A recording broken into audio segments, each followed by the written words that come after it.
The Visual Capitalist sends out a daily, I think it's about daily, visual kind of either chart or graphic that just outlines a whole bunch of things. And so I sent this one to Jessica after I saw it.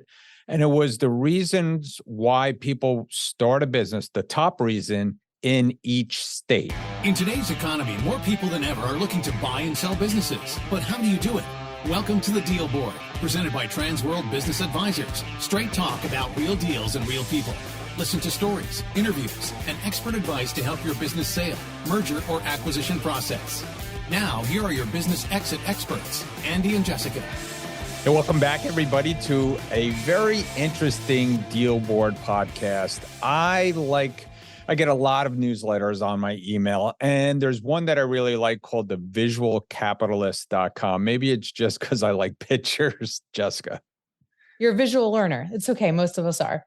Right. Especially guys, I think. So the Visual Capitalist sends out a daily, I think it's about daily, visual kind of either chart or graphic that just outlines a whole bunch of things. And so I sent this one to Jessica after I saw it.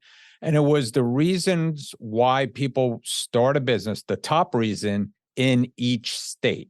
So they went through the 50 states, I guess, polled a bunch of people, not Visual Capitalists. It looks like On Deck did that. It was through the U.S. Census Bureau, correct? Correct. Yeah, it was the Census Bureau's data. And then On Deck had the data summarized, and then Visual Capitalist made this awesome infographic. And it's a neat it's a neat infographic. You can go to visual. We'll put the link in the show notes, and you could check it out. But we thought it was really it's very similar reasons why we hear people buy businesses, and so we just wanted to go through those reasons with you. We'll talk about the different areas that this was the top reason, and maybe why. And maybe this will, kind of get everybody going out there for reasons why they want to buy a business. Yeah. And we haven't talked about buying for a few episodes now. We've been really focused on the sell side, but the interest to buy a business is still very prominent. We've talked a little bit, even through the pandemic, how it crept up and there was more interest in buying a business, and that's held strong. Even with interest rates rising and different things changing in the macro environment, more people want to buy a business now than ever. And I think these reasons and why this infographic and this article stood out to us is like, you look at it and you're like, this is why we hear what buyers say to us every single day when they tell us they want to start their own thing. Yeah, and we're seeing that. I think we're seeing the whole marketplace turn around. We talked about interest rates. We talked about how it might have slowed things down a little bit, but I think everybody's gotten used to it. And so everybody's looking to the other reasons of what's kind of motivating them to buy. So let's go right down the 7 reasons that they outlined as the top reasons for people to start or buy a business in the different states. Yeah. And these are in no particular order. We're kind of just going to go in order across the country, how it's visually laid out. So the first one is flexible hours. And you see this mostly in Colorado and the Pacific Northwest and Washington and Oregon, which both of us are very personally familiar with. Me living in Colorado for the last, 15 years or so. And Andy, your daughter's in Washington. So we know the culture there a little bit. So do you think that one's true for that area of the country? I think it is. I think both of those areas are known for their outdoor activities. And you've lived in Colorado. I know that the weather can change depending on the hour, right? So they want to have that flexibility to go outside, perhaps can go hiking and do other outdoor activities. And I think some of these reasons also, the population may be a lot of growing families. So maybe that's it. Yeah. And younger. Colorado tends to be like growing families, but younger. I think so. One of my first Colorado experiences as an employer, I had moved out to Aspen. This is before I owned my own business, but I was managing a construction project for a New York firm. So I moved out to Aspen, living and working out there. One of my first days on the job, I show up, get there after trekking through the snow. There was about 2-3 feet of snow. And I get there and my entire sales team is not in the office. So I'm freaking out. Right. And I'm like calling back to New York and like talking to my colleague there. And then one of the receptionists pulls me aside. She's like, don't call New York. I was like, why? She's like, it's okay. It's a powder day. Right. They'll be in after their first turns on the lift. Right. And that is like Colorado in a nutshell. Right. And I think Washington and Oregon is similar. People want to take advantage of the outdoors.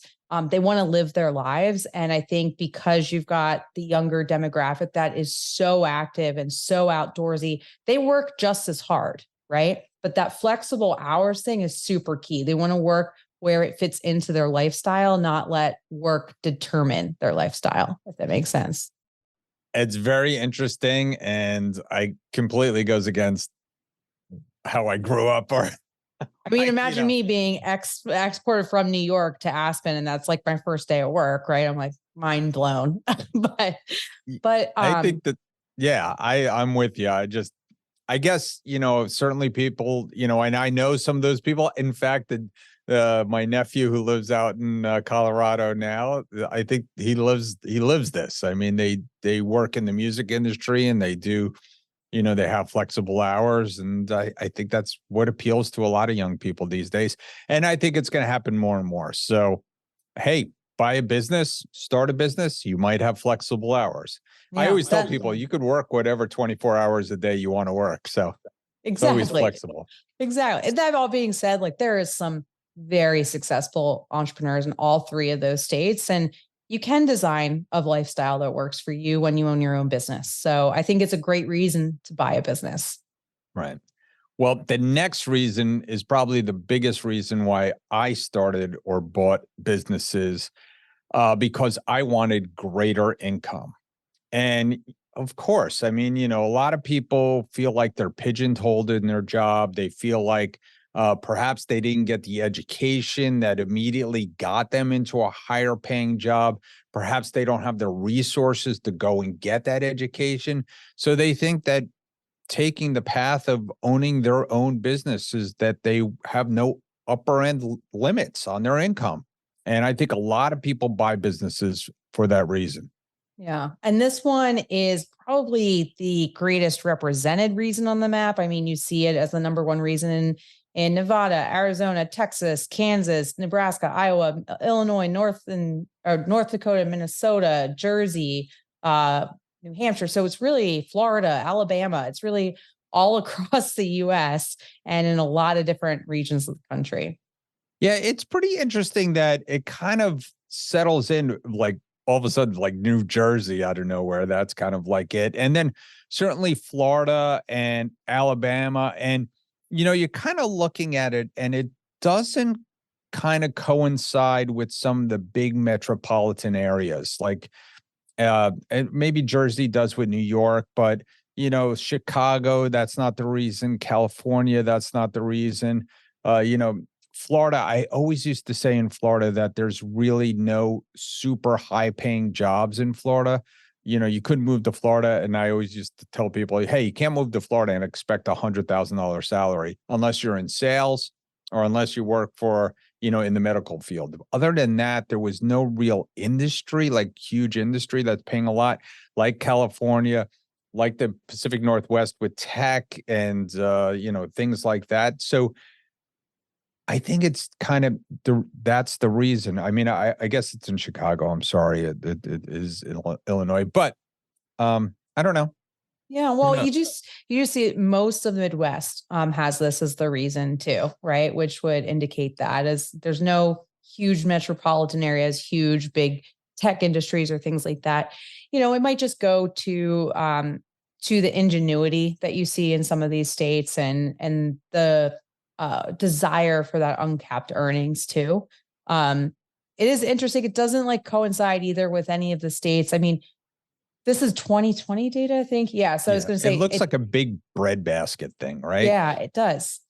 So it doesn't even coincide with like the escalating costs of living, because this was before you saw the cost of living take off in states like Florida and Texas, and it's not correlated in the other states either. So it might just be a general American dream and American belief to increase your income. And there's not another reason in those regions that trumps that one.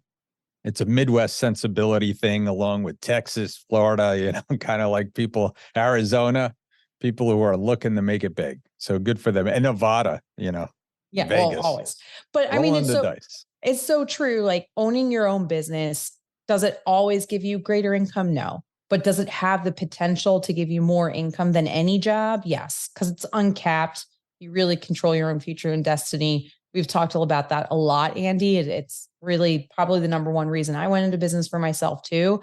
And if we reference back one of our last podcasts about working hard, right? If you work hard, you can have greater rewards than any job. Agreed. So what's our next one?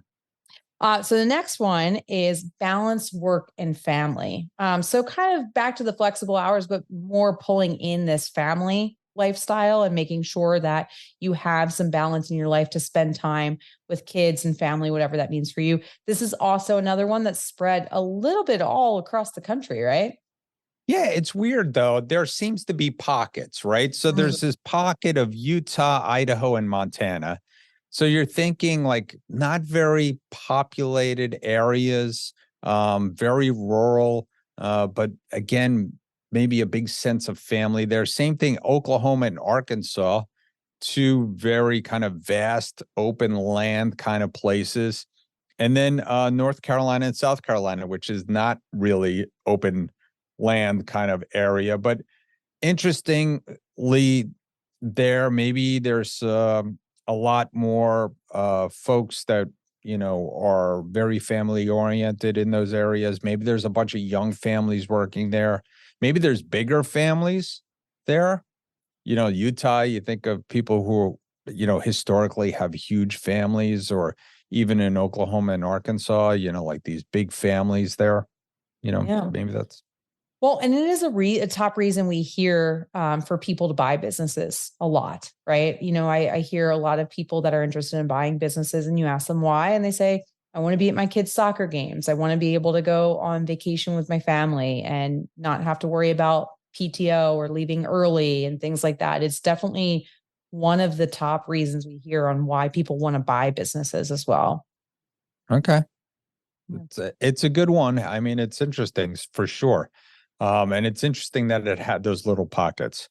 Mm-hmm. So let's talk about the next one, which is, again, family oriented. And I think it's interesting where these happen too. So carry on the family business. You're thinking about, obviously, a lot of businesses need to change hands over the next decade. As we keep saying, baby boomers are getting older. And in our past episodes, we talked about the trillions of dollars of value and wealth that needs to change hands between baby boomers and Gen Xers and Gen Ys. So where did this kind of show up?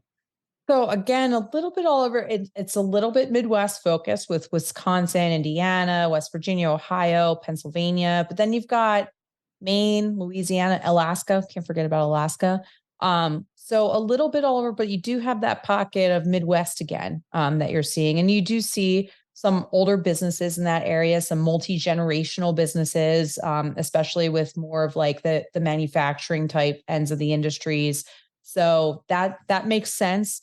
Alaska probably makes sense because you don't have a whole lot of buyers, although it is a growing market for Transworld. It is. It's a great market. So that could make sense too. And then Louisiana and Maine, got some a little bit more rural industry out there too, but definitely like that intergenerational, multi-generational business in Midwest is very typical of what you see.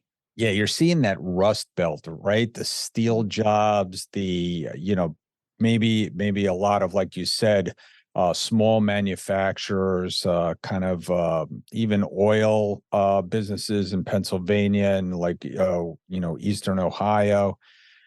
Yeah, a lot of generational family businesses, Wisconsin with the cheese industry, maybe Alaska with the timber industry or the fishing industry. Same thing in Maine, right? That fishing industry. You could think of those people who own the boats, or the lobster industry, where they're going to pass it down from generation to generation. One of my favorite TikTokers is a guy who owns a lobster business, and he keeps talking about it. He pulls an ancient lobster out, and he says, "Oh, my great grandfather might have, caught this very lobster."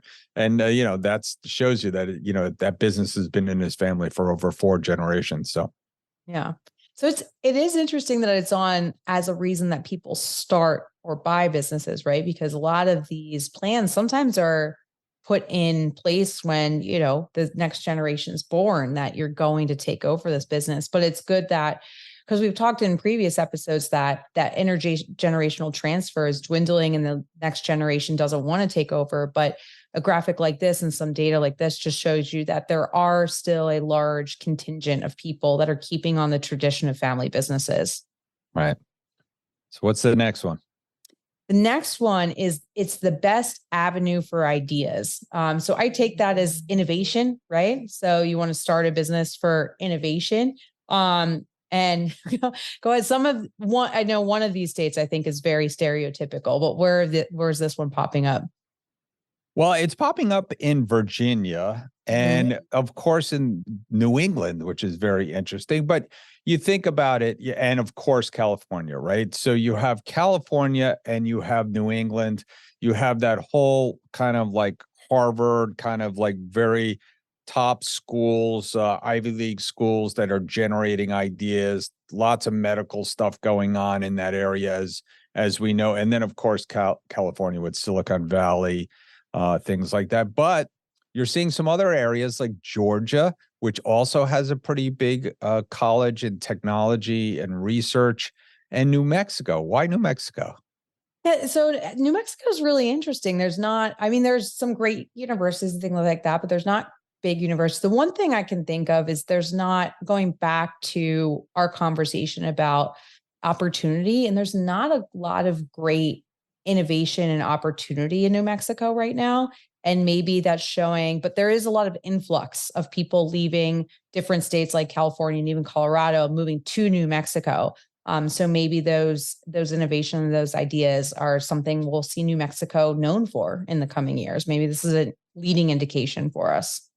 Yeah, and I think that it looks like Washington, D.C. as well. So you just think about all the money kind of flows out of Washington, D.C., and there's all kinds of research hospitals in that area. And you think about the museums and you think about the schools, again, seems to kind of float around like some really big schools that are into innovation. So it kind of makes sense. The next one is pretty interesting. A family or friend role model. What? I mean, I guess that, people are encouraging other people to go out there and start a business or buy a business. And I don't know, it's like big brothers and big sisters huge in these areas. I'm not really sure because I'm not involved in that organization, but you do see, you do see again, this Midwestern down to the Gulf Coast kind of pattern here from Michigan, Kentucky, Tennessee, Mississippi, where family is super important. You have those close-knit relationships. You also have South Dakota in there too. But it does make me want to dig in a little bit, and maybe they have some great mentorship programs in those states or some entrepreneurial incubators that are facilitating that idea generation to go into business. It's a Huck Finn thing. I mean, they see him painting the wall. Yeah. and he gets them to paint the wall. And I mean, it is pretty interesting. And again, you're just trying to think of the organizations that might be pushing that. And, maybe it's, there's big sports, colleges in these areas. You're thinking Michigan, you're thinking Kentucky, you're thinking Tennessee, you're thinking Mississippi, South Dakota's in there too. I'm not quite sure why, but you're thinking about these big colleges that might import a lot of people, or these areas that might be growing in population where they don't necessarily have family, like in those other areas that were, are much more established and having generational families. So maybe those areas are not as generational, but they have more mentorship things going on. I think it's pretty interesting. Yeah. But either way, it's good that there's someone out there, a friend, family, or a role model that's encouraging people to strike out on their own and give it a go with entrepreneurship. It's the reason that we continue to be able to generate such great ideas and businesses in the US. Right. And so then the last one is least represented on this map, but we know that cycles will change this. This data, the cycle was good, but the last reason is they can't find a job. And that's only represented by 2 states, I think, is New York and is that Delaware at this It is point. But Delaware. again, this is 2020 data, and you and I have had conversations that, when there's that environment where it's harder to find a job, that becomes a more prominent reason for buying or starting a business. Yeah, I think it's interesting that it's New York and Delaware. I could anecdotally say that, I could definitely see that upstate New York area where they've had a tough time with population growth, where it's actually been decreasing in the upper areas of New York, maybe even New York. I mean, New York City is always increasing because of the immigrant population. But, we did see some jobs leaving that area, especially in 2020. But this was the 2020 census. So, you would think that hadn't quite taken effect yet, that this might be more of a reason in the future. But listen, it was kind of the reason I started my first business.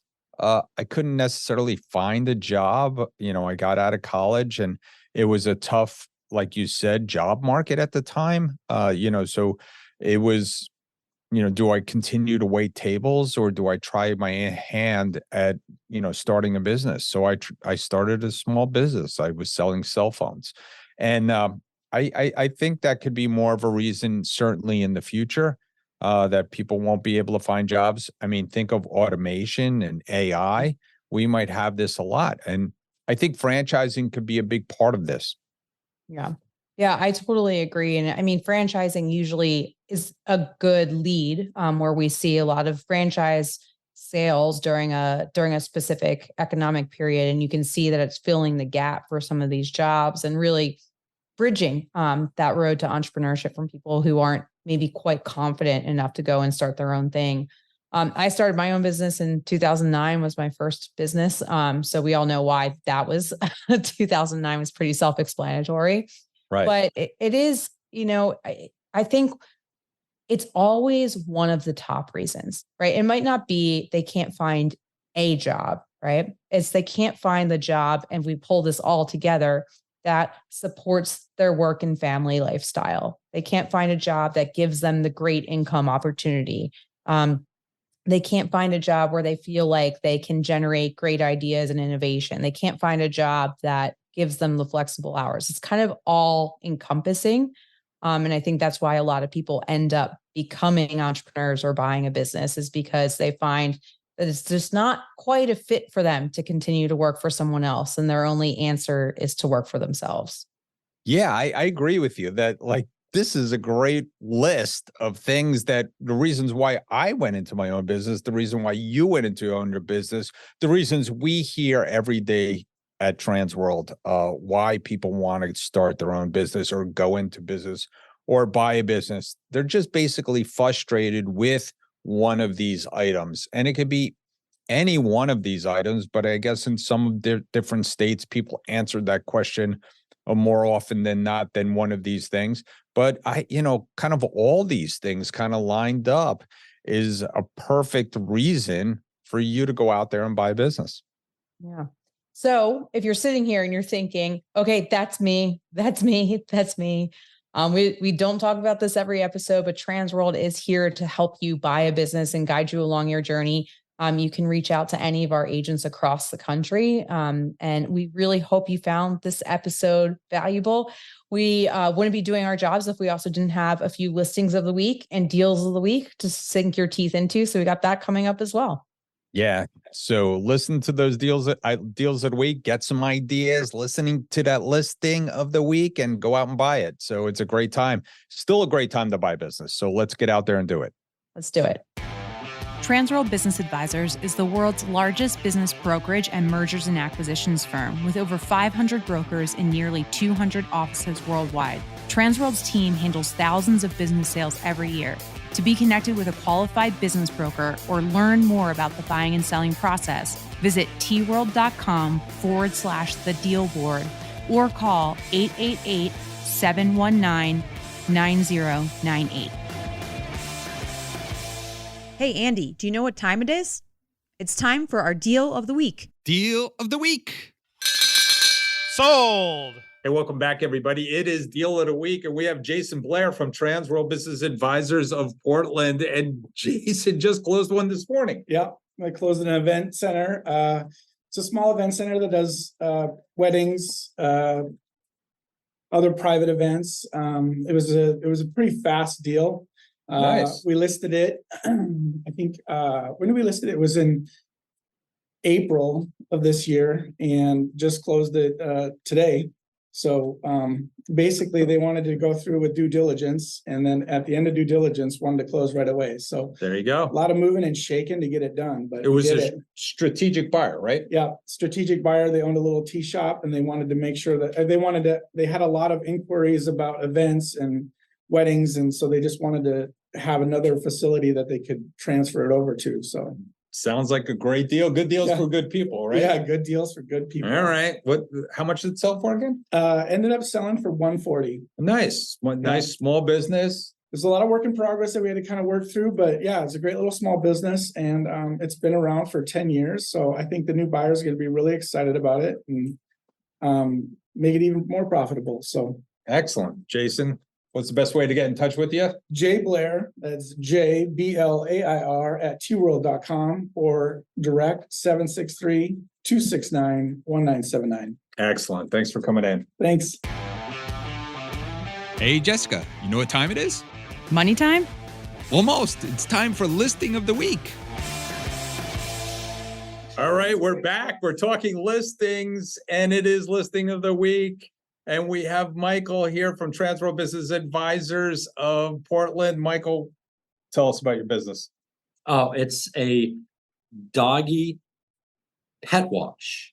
This one's unique because it's a self-wash.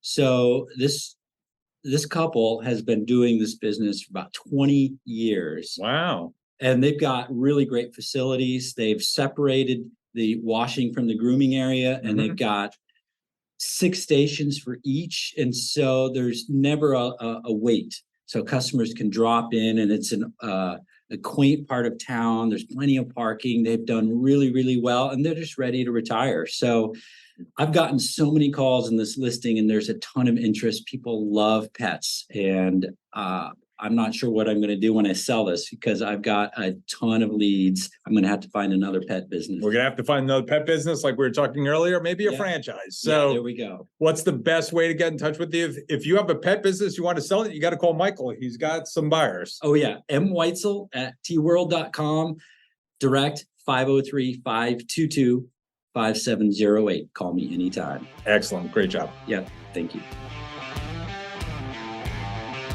Thanks for tuning into the show today. If you like the podcast, share it with your friends on social media. And don't forget to subscribe and leave us a review on your favorite podcasting app. If you have questions, would like to appear, or have suggestions for topics for the show, get in contact with us through our website, thedealboardpodcast.com.